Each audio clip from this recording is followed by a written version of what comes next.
Hello, and welcome to Me Screaming into the Void. Today we have a double feature. Really? I'm singing again. It will never end. I feel like my editor, every time I sing, her ears start cringing on their own. I imagine that their ears are separate and that her ears just start cringing. Don't even care. Today we are talking about a double feature. This time we'll be talking about Tucker and Dale versus Evil and The Final Girls. Now I am a bit torn between which I would watch personally first in this double feature because both bring nice things to the table, I guess.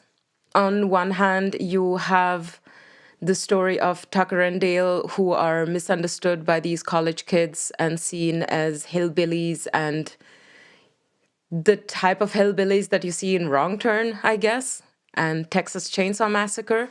And it did take inspiration from Texas Chainsaw Massacre.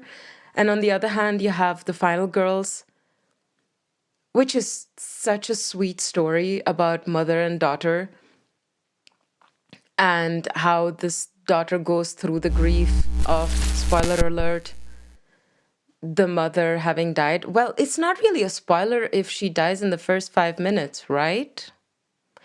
It's like saying in John Wick, he goes on a rampage because his dog died right in the beginning. I mean, that's like the entire motivation of the movie. So, I don't know. I'm a little torn about telling you which one I personally would watch first. Maybe by the end of me talking about these movies, I will try and keep them as spoiler-free as possible just because it's a double feature. And I feel like, if I want to review a movie, I will review the entire movie and then I'll spoil it all for you. But if I'm making a list or I'm doing, like in this case, a double feature, it's more of a watch it again, discover it again, and let me know how you felt about which one should come first. You know what? I'm just gonna start with the more serious one, and I'm using this term very loosely because The Final Girls is not that serious, and yet both movies have a deeper not message, just made me feel things. And I feel like if you watch something that isn't just slapstick comedy and has a little more meat to the bone, does that make sense? I'm not sure. Anywhoosie, Tucker and Dale versus... No, which one did I want to start with? Wow, I swear my mind keeps blowing my own mind. I'll just start with Tucker and Dale versus Evil because I feel like it's the more on-the-nose movie of the two. So, yeah, let's get into it. Tucker and Dale vs. Evil, directed by Eli Craig in 2010. So it was before The Final Girls. It stars one of my favorite actors, Alan Tudyk. I think most of you know him. He was the pilot in Firefly. Yes, I know. Joss Whedon shouldn't talk about him. I did like Cabin in the Woods. I think a lot of us like Cabin in the Woods. And we're like, why did you do this, Joss Whedon? Now I can't enjoy talking about Cabin in the Woods because you are a piece of nonsense. Yay! Listen, I feel like there's a lot of movies that have been effed in the A by directors being just asshats.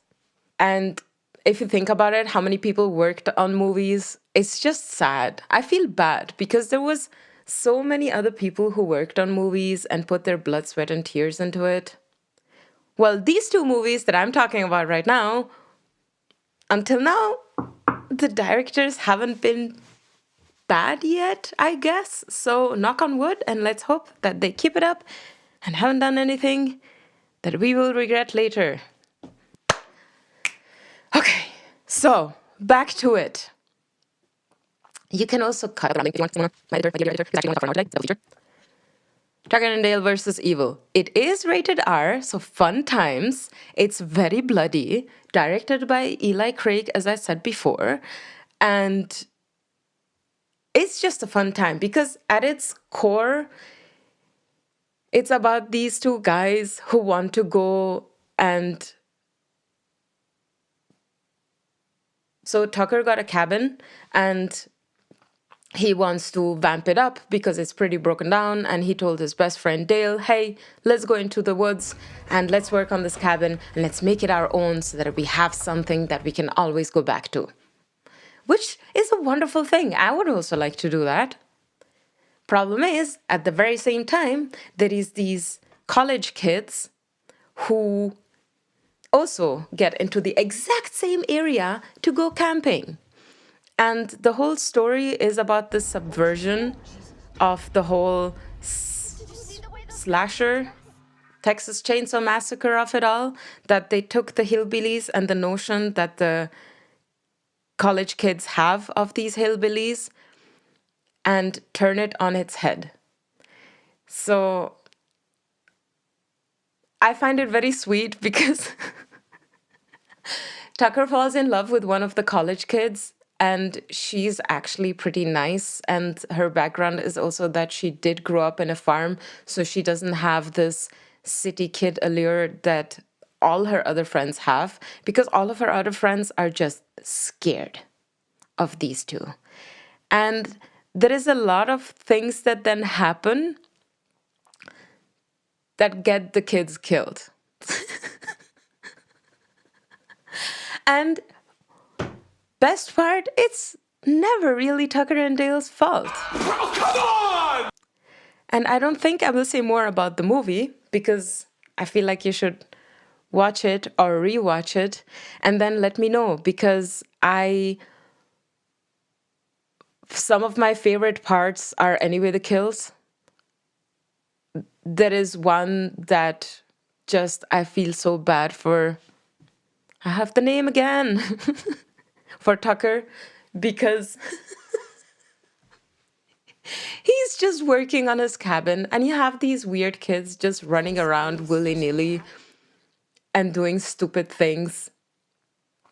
And then you have this one scene where one of the kids wants to attack them because this one girl that Dale fell in love with, she gets bonked on the head for some reason, which I will not divulge.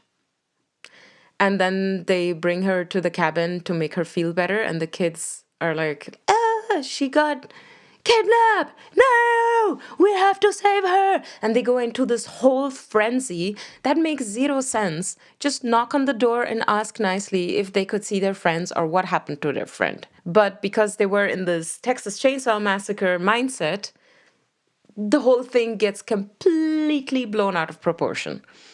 And then there is this chainsaw scene with the bees. I don't want to spoil the kills, because if you haven't seen it, just sit down, watch it, and let me know what you think. And even the director says at its core, sorry, I'm laughing because it's so sweet. So he even says in a interview, the director, that at its core, it's a romantic comedy with a high body count. Which I agree to a certain extent, because the good thing is, I personally don't like romantic comedies. I find them very blah. But in this case, it works because it's not too much in the forefront of the story. So it's there in the background and it's happening, but obviously there is a lot of comedy elements that are mixed with blood, guts, and gore, which, as you know me by now, comedy and blood, guts, and gore are my favorite. I love it. Where have they gone? I feel like lately we have been seeing more and more just either mindless blood, guts, and gore, or just no comedy. I'm missing the comedy in horror movies.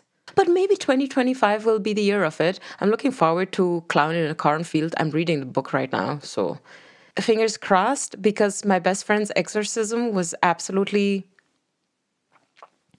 terrible as a movie, and I loved Grady Hendrix's book. I love most of his books. I have I have them right here.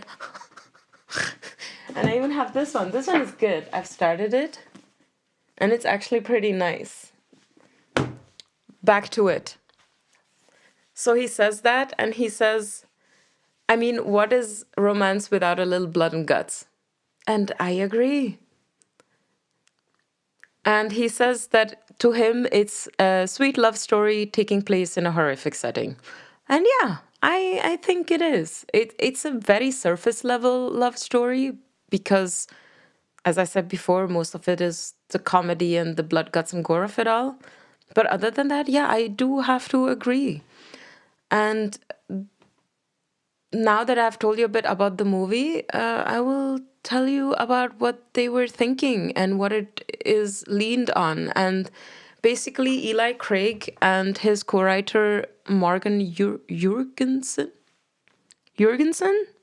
So before they wrote this movie, they came up with this idea of these two scenes where there is a redneck wielding a chainsaw getting chased by bees. And it works so well. And the other one is the absolutely gorgeous wood chipper scene, which Alan Tudyk standing there and just not knowing what to do with what has happened is comedy gold. And I feel like I would have done the same, because what else are you going to do when that happens?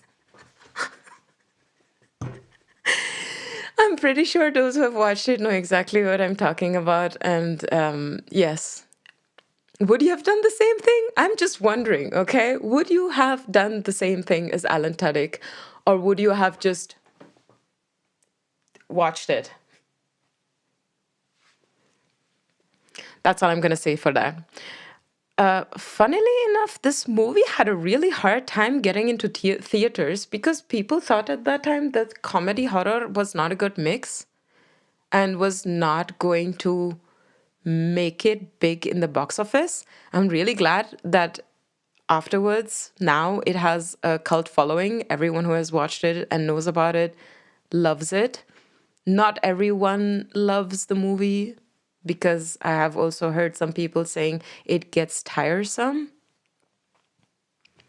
I don't think it does, but as I said before, we are all different people with different tastes, and I feel like everyone's opinion is absolutely valid. So yeah, they were inspired, obviously, and you will also see that it heavily leans on horror classics like The Hills Have Eyes, Wrong Turn, as I said before, Texas Chainsaw Massacre, and it's all about depicting these people as monstrous and villainous. Now, fun fact.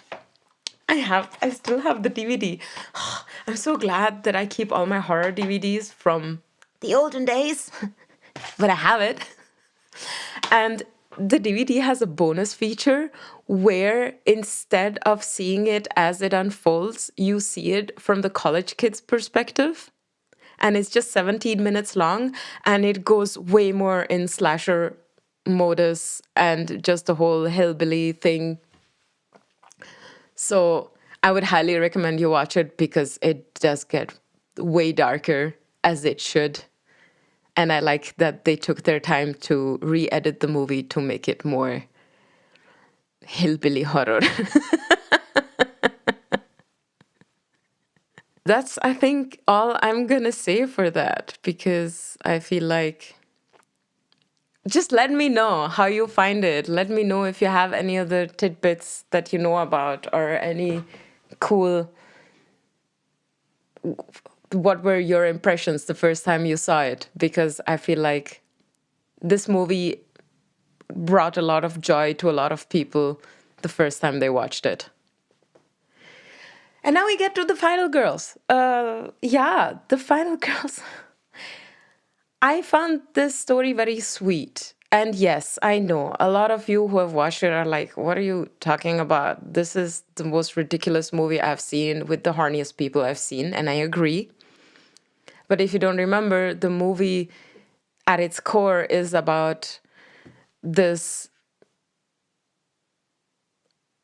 girl, Max Cartwright, who, I'm going to say spoiler alert again, I guess, because in the first 5 minutes, did I say it before?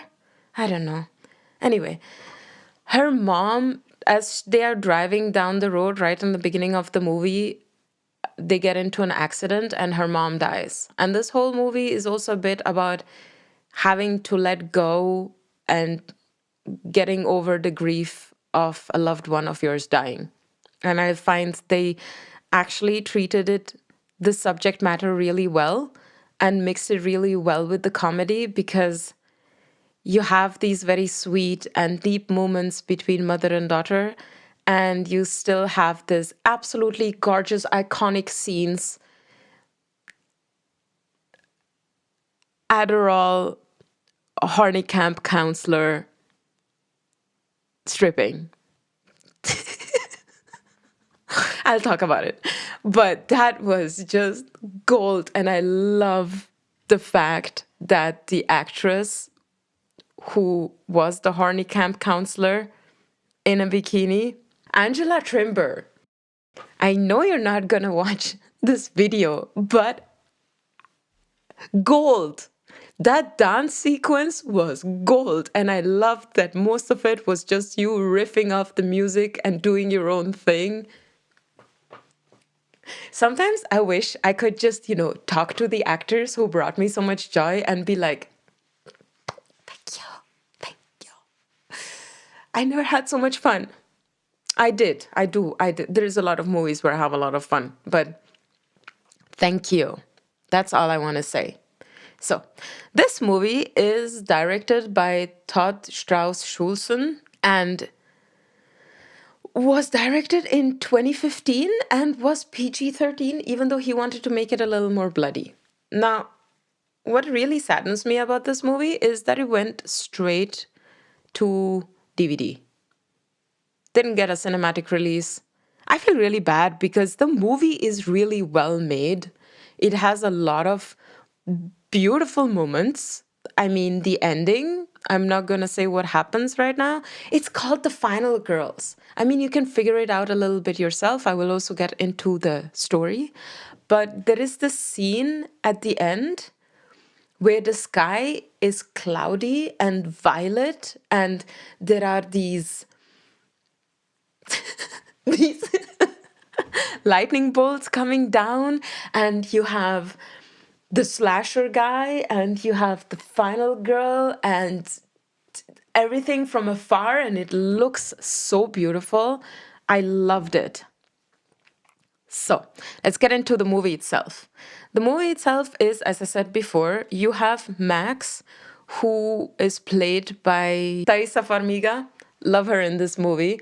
She's good. She's a good actress. Listen, say what you want. I feel she has a lot of good characteristics, and in this movie she brings it all out.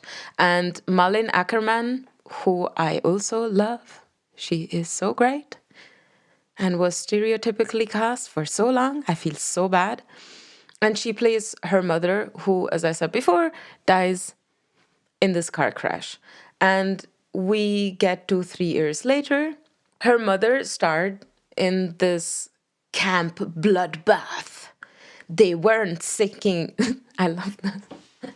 One of the sentences that they say in the trailer of Camp Bloodbath is, they aren't singing Kumbaya anymore. They're only singing Kumba No.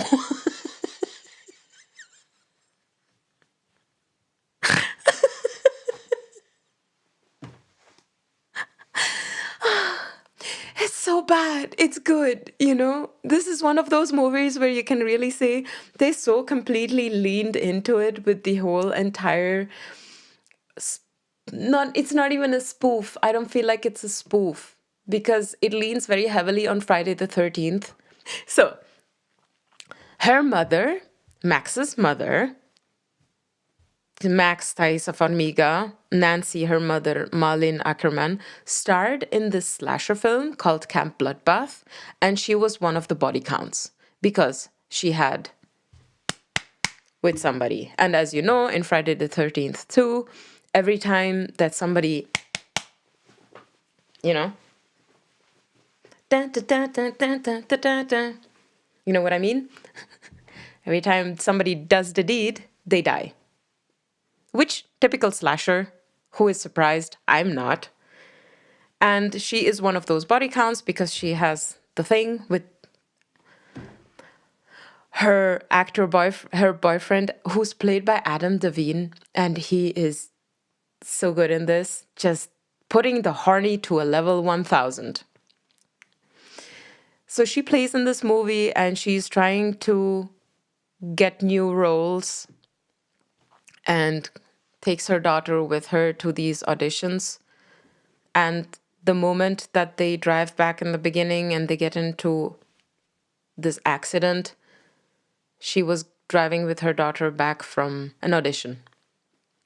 And so it's 3 years later now, and her friends invite her to watch this Camp Bloodbath. Not really. Actually, one of the people who is doing a double feature from Camp Bloodbath 1 and 2 tells Thaisa, Max, that he would love for her to be there because her mother was an icon in this, and they are showing this double feature and it would mean a lot to him if she could also come. And at some point then she says, okay, after she said, nah, I don't want to, what the heck, my mother died like 3 years ago. And then they go, and there is a fire that breaks out, and as they escape through the movie where it's projected on, they escape through the sheet, they come into the movie's world. And this is where the fun starts because they're literally in the middle of the movie and we have all the beautiful callbacks to anything and everything. For example, we have the nerd who knows everything about the movie, who sees the kill just happening in front of him, and he's completely mesmerized. And in the movie, it's all reality. I mean, for these characters, they really die. It's really happening. There is really this format, right? And for him, it's more like, ah, ooh. And at some point, he even says, I bet with you that it's just corn syrup coming out of their veins. And then he tastes it and he realizes it's actual blood. The kills are fun, but I feel like what makes this movie way more funny and entertaining is everything around it because they had to make it PG-13, so they couldn't do too much graphic stuff with the kills. And I like that this movie relies more on its comedy. And I also like that you have Max, who is now in this movie and face to face with her mother, who is in this movie just a character. So she doesn't recognize her because she's the character. And it's so well made because they also get friendly and they have this bond. And there is the scene in the end where Nancy dances. Ah, so good. And I like that at its core, this movie is, as I said, about Max's grief and getting over this grief and getting also a bit of a closure. Because I can't even imagine what it's like to lose someone in a car accident all of a sudden and not being able to either say goodbye or have some kind of closure. So it was nice to see. And then there is all the scenes in between. And as I said before, there is this awesome, awesome dance scene. So this whole thing happens in this movie world. And There is this fact that I read and I loved it so much. So the director said that they should make not the cast, the crew should make the surroundings of this camp very colorful with flowers and stuff. So the crew went out and got plastic flowers, really colorful ones, and it looked really gaudy. And at first they were really shocked when they saw that. But when you watch the movie, it works so well with the scenes. It just, this is really bright flowers just sticking out like a sore thumb, and yet they mesh so well with the background of the camp. Yes!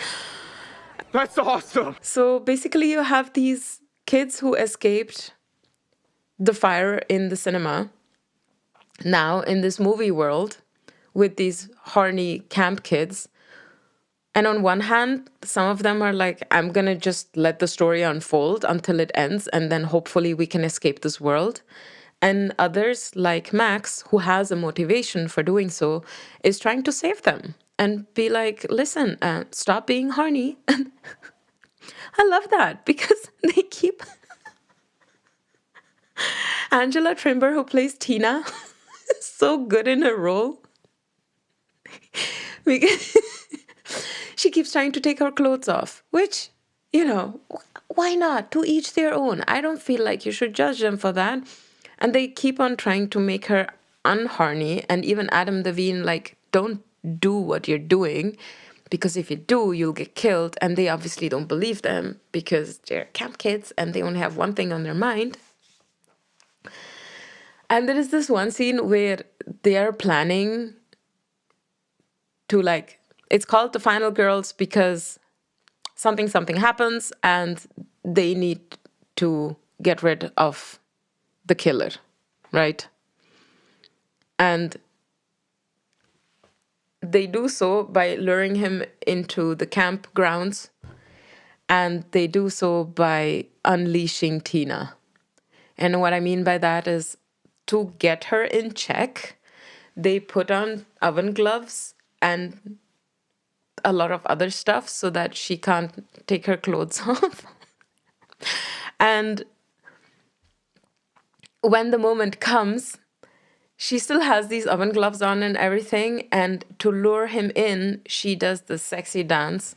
And this is all improv. And I love it so much because she takes it off with the teeth and then throws it away and starts gyrating and doing her thing. And she is high as a kite on Adderall because she thought it was Tic Tacs and realized it isn't, because Nina Dobrev also plays in this movie. She's one of the people who escaped the fire and got into this world with the rest. And she told her it was Tic Tacs just because she couldn't be bothered to say what it was. And Aliyah Shawkat also plays in it. Just great. She is Max's best friend. And yeah, I highly recommend this movie. I really do. It has so much heart in it. And it's not that well known.